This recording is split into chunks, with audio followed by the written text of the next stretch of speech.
16 श्राद्ध में, श्राद्ध पक्ष में, घर में अगर गंगा का जल हो, आपके घर में अगर गंगा जल रखा हो, श्राद्ध पक्ष में तुलसी के क्यारे के पास में एक छोटी सी कटोरी रखकर घर का कोई भी व्यक्ति, चाहे महिला हो, पुरुष हो, पुत्रवधू हो, बच्चे हों, कोई भी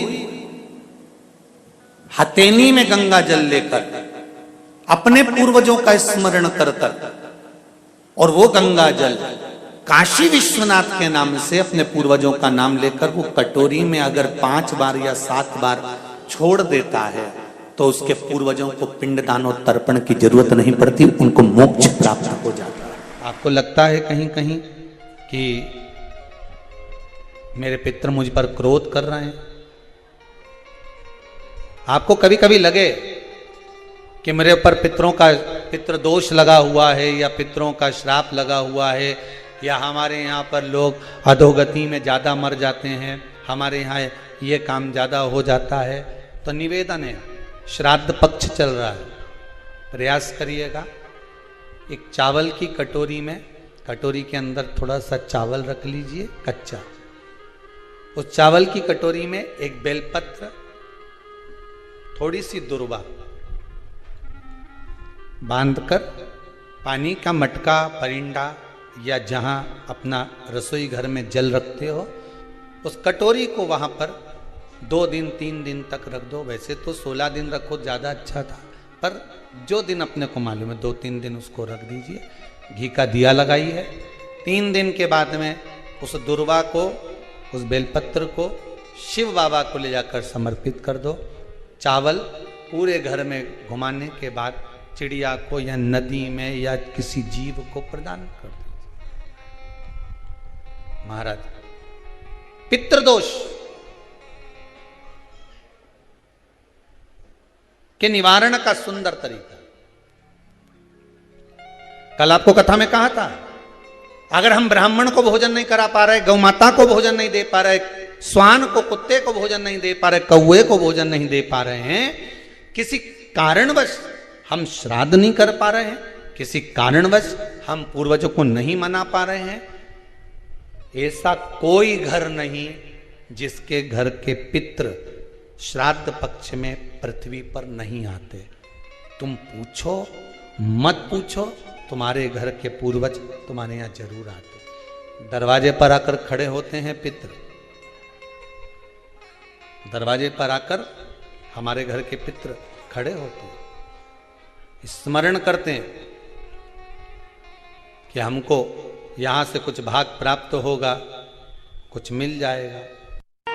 श्राद्ध पक्ष में सारा भोजन कोई भी लगाकर ब्राह्मण को जिमाए, उससे मतलब नहीं है, पर श्राद्ध पक्ष में तिथि पर, श्राद्ध में या अन्य तिथि पर, बरसी आदि तिथि पर अगर खीर का पात्र भरा जाए तो घर की बहू, घर की माता, घर की स्त्री, घर में जो ताई चाची जो भी है घर में स्त्री, उस खीर के पात्र को उसको भरना चाहिए। संपूर्ण थाली कोई लगाए और फिर निवेदन करेंगे। श्राद्ध पक्ष में एक बार प्रयोग कर देखिए, जिसके घर में 23 से 24 साल तक भी औलाद नहीं हो, 23 से 24 साल तक भी औलाद पैदा नहीं हुई हो, जिसके घर में संतान ना हुई हो, वो एक प्रयोग जरूर करे। एक प्रयोग जरूर करो कि 23 साल तक भी औलाद ना हुई हो तो श्राद्ध पक्ष में तुम्हारे दादा परदादा किसी का श्राद्ध घर में हो रहा हो, और किसी दादी का श्राद्ध, किसी दादा का श्राद्ध, किसी बुजुर्ग का श्राद्ध तुम्हारे घर में हो रहा हो, तो खीर के बर्तन में खीर तुम भरकर और उस ब्राह्मण को जिसको घर में बुलाया गया है भोजन कराने के लिए, वहां तुम देकर आओ और अगले श्राद्ध तक इंतजार करो। मेरा बाबा वंश की वृद्धि करता ही है, निश्चितता देता है, वंश बढ़ाता है। पितृदोष है, ये आपको कैसे मालूम पड़ेगा?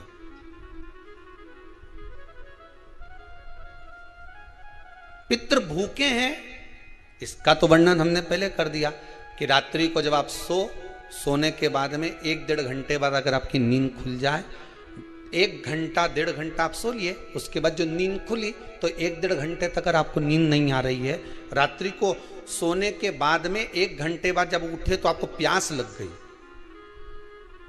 भूख लगने लगी, प्यास लगने लगी कि मेरे को पानी पीना पड़ेगा, घबराहट हो रही, पानी पीना पड़ेगा। 1-1.5 घंटे सोने के बाद अचानक नींद खुले और आपको प्यास लगे, समझ लेना आपके पितृ भूखे हैं और प्यास है।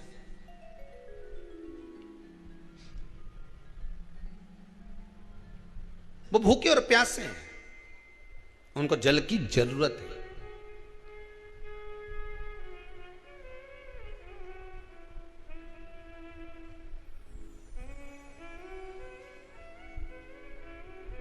किसी भी नदी में, सरोवर में, कुंड में, बावड़ी में, तालाब में, आप तीर्थ में जाकर जब स्नान करते हैं तो स्नान करने के बाद एक काम का नियम बना लो कि अपने हाथ की अंजलि में जल लेकर अपने पूर्वजों को देना है।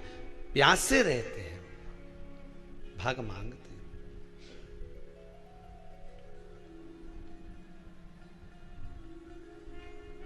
भाग प्राप्त करना। 3 वृक्ष पितरों के तुल्य हैं। नैमिषारण्य की कथा में भी कहा था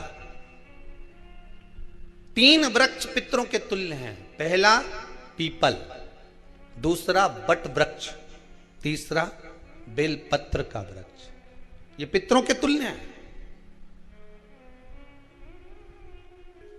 अगर आपको रात्रि में नींद नहीं आ रही है, ऐसा लगता है कि रात्रि को 1 घंटा 1.5 घंटा सोने के बाद कुछ गलत गलत विचार आने लगते हैं, नींद सुबह 3 बजे तक 4 बजे तक नहीं आती, 4 बजे के बाद फिर नींद आती है, तो एक प्रैक्टिकल जरूर कर कर देखना। एक प्रैक्टिकल करने में क्या जाता है, प्रयास करने में क्या कुछ जाता है क्या? प्रैक्टिकल कर कर देखना कि कहीं सीओर वाला महाराज झूठ तो नहीं बोल रहा, तो प्रैक्टिकल करने में कुछ नहीं जाए। 1 लोटा पानी लो, उसमें थोड़ा सा कच्चा दूध डाल लीजिए, श्राद्ध पक्ष चल रहा है, बेलपत्री का पेड़ या पीपल का पेड़ या बट का पेड़, इन पेड़ के नीचे ले जाकर उस दूध को दोपहर में सुबह 10 बजे से लेकर 12 बजे के बीच में ले जाकर चढ़ा दीजिए। रात्रि को फिर ना आपको प्यास लगेगी, ना भूख लगेगी, नींद एक बार लगी तो सुबह ही खुलेगी। प्रैक्टिकल करने में क्या जाता है? पानी डालने में तुम्हारा कुछ जाएगा? अरे बोलो तो सरी, हमें 10 रुपया का दूध जरूर उसमें, और तुम इतनी चतुर हो, इतना सारा दूध थोड़ी डालोगी, तो 2 चिल्ली डालोगे। कहाँ तुम इतना डालने वाली हो है?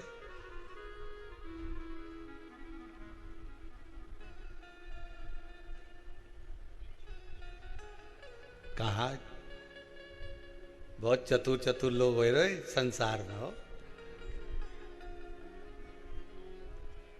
भले पूजन पाठ नहीं करे, पर कहीं का एकदम मिलने आ जाए ना, क्या अम्मा जी है क्या पाठ कर रही है, फिर वो भी बैठ गई तुरंत, अभी तो सोई थी,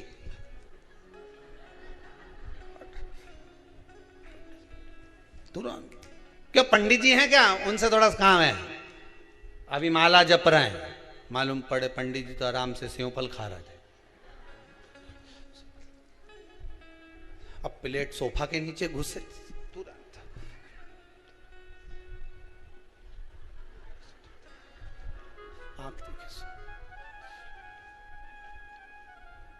प्रैक्टिकल करने में क्या जाता, कुछ भी नहीं बिगड़ेगा। ये तो बस जल डालोगे तुम्हारा ही कुछ अच्छा हो सकता है, बाबा की कृपा है।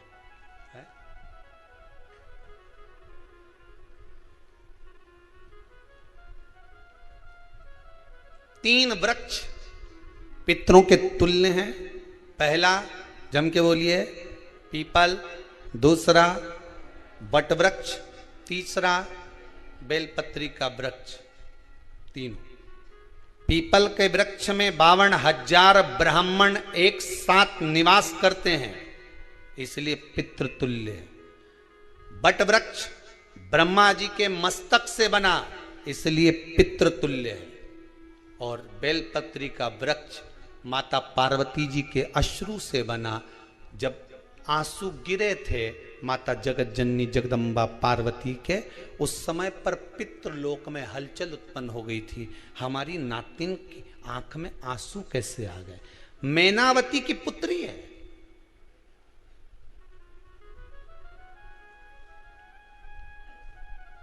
पितरों की नातिन, इसकी अश्रु कैसे गिर गए? पार्वती जी ने कहा ये आंसू नहीं, मेरा पुण्य भाग प्रकट करती हूं बेलपत्री के रूप में। तो पितरों ने वर दिया था कि ये बेलपत्री का वृक्ष हमारा आशीर्वाद है, इसके नीचे अगर कोई दीप लगाता है, शिव को स्पर्श कर चढ़ाता है, उसके पितरों की शांति होगी। हम स्वयं उसको आशीर्वाद देने के लिए पधारेंगे। बेलपत्र का वृक्ष पितृतुल्य।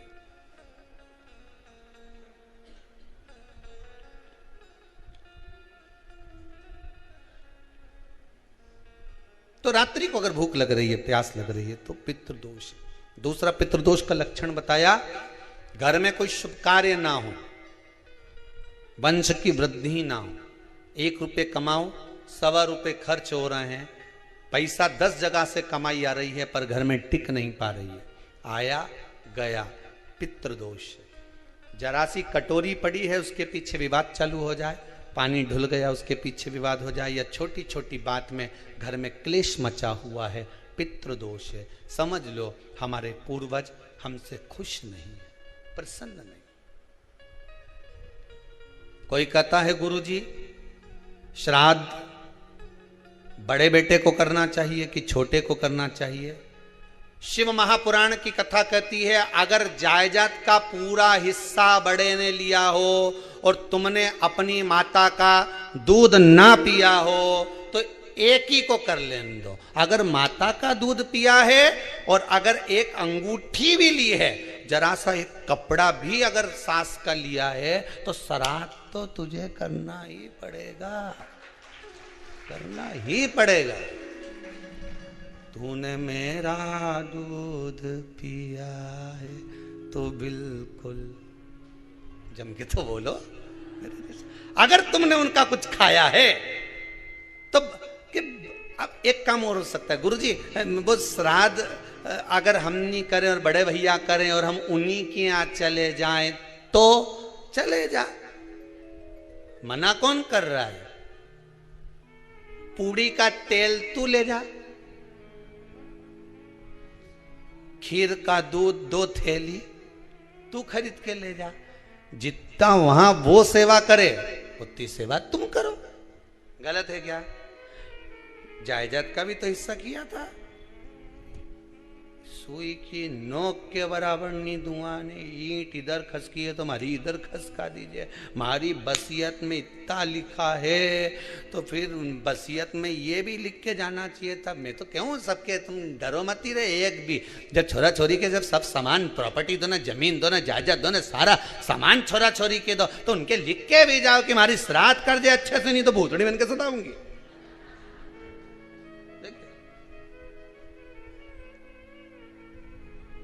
श्राद्ध करो। कितना दिया तुमको? बोलो ईमानदारी से बोलना, कितना दिया? ढेरों में। और एक बात बहुत अच्छे से कहूंगा, आप लोगों के जीवन में उतरे। अगर मायके में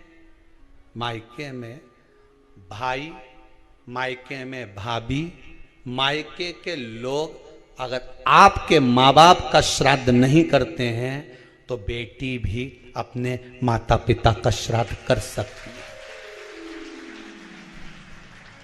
उसने भी दूध पिया है अपने माता पिता का,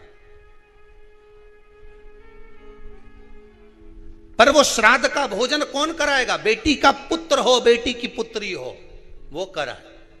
और नाम वो नाना नानी का ले ले, करे।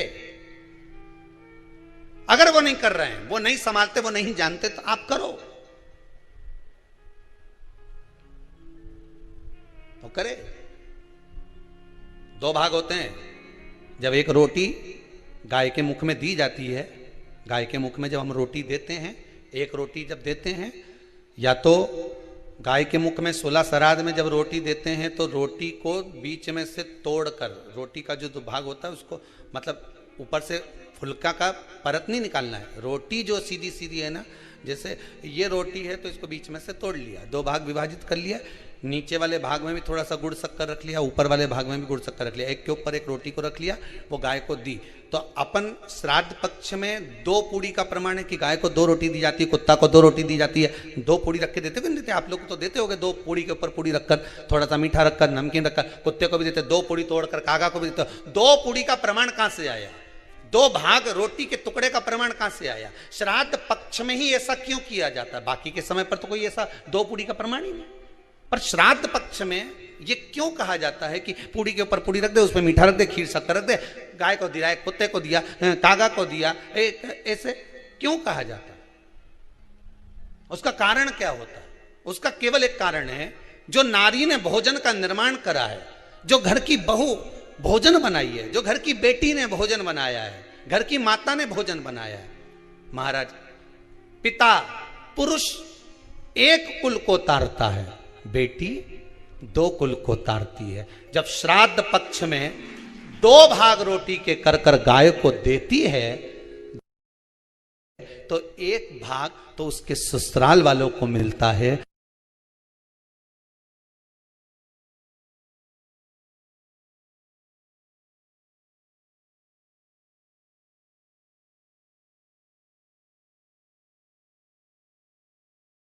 मायके को भी मिले, ससुराल को भी। जब गया जी का पिंड होता है तो नाना नानी सबका स्मरण कराया जाता है। 2 भाग,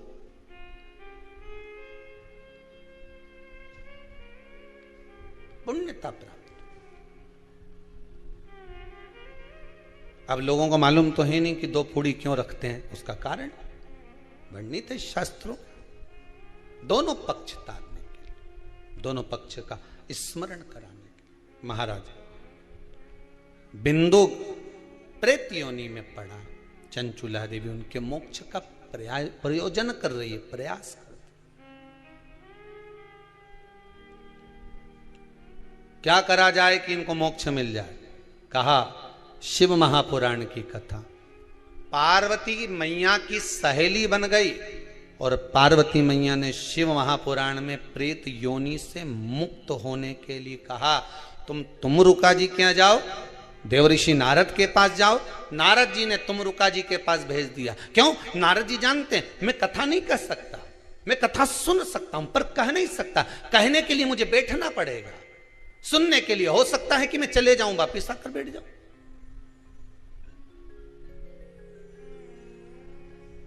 तुमरुका जी से कहा कथा कह दोगे? हाँ, कहने में क्या दिक्कत है? मेरे पति को प्रेत योनि से मुक्त करना है।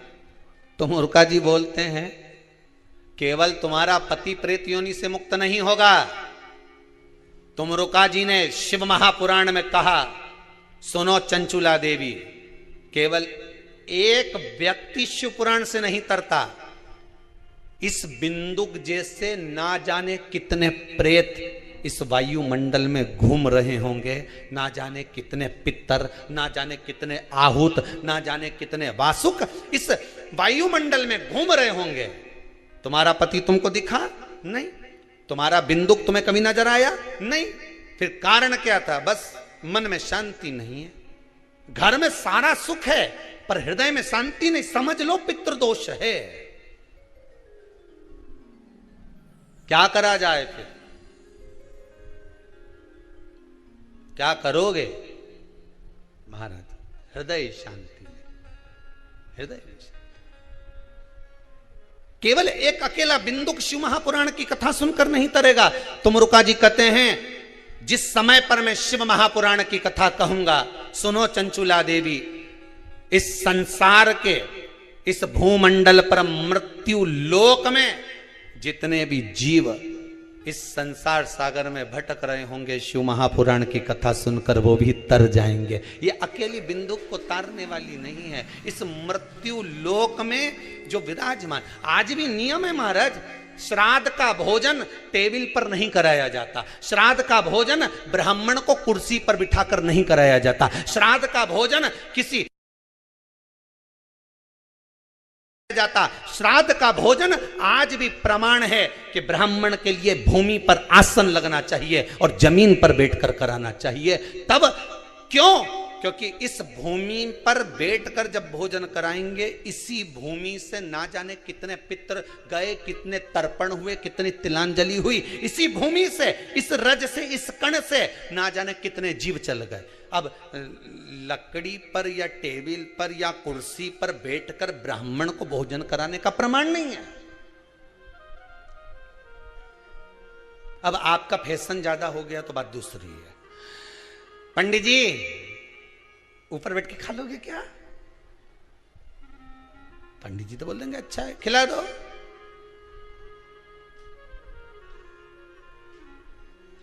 ऊपर बैठ के क्यों?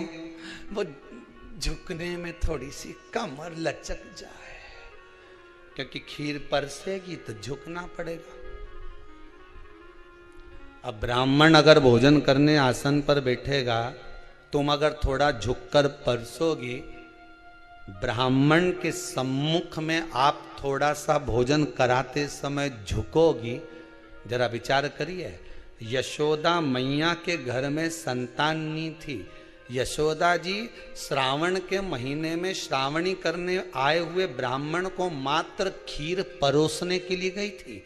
52 साल की उम्र थी, संतान का सुख नहीं दिख रहा था, खीर परोसने के लिए गई। उतनी देर में ब्राह्मणों ने देखा इनके घर में संतान नहीं है, पुत्र भव कह दिया। और यशोदा जी के पति श्री नंदराय जी कह रहे हैं कि बाबा मैं 60 का या 55 की, बाल हो गए धोले, और तुम कह रहे हो पुत्र होगा, कहां से होगा? ब्राह्मण कहते हैं ब्राह्मण जब भोजन करता है, भोजन करते समय जब वर देता है, वो वर गलत नहीं हो सकता, कहीं से भी आएगा, पर छोरा तो आएगा। और आया, कहीं से भी आया, पर पुत्र आया, क्योंकि आशीर्वाद दिया था। श्राद्ध पक्ष का भोजन टेबल पर नहीं, कुर्सी पर नहीं, श्राद्ध पक्ष का भोजन ब्राह्मण को आसन लगाकर जमीन पर कराना चाहिए, भूमि पर।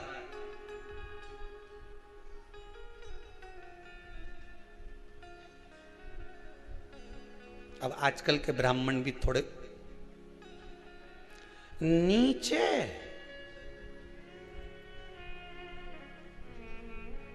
अगर हम टेबल पे ही जिम लें तो जी क्या बोले भी तो क्या बोले, तुम ही बताओ।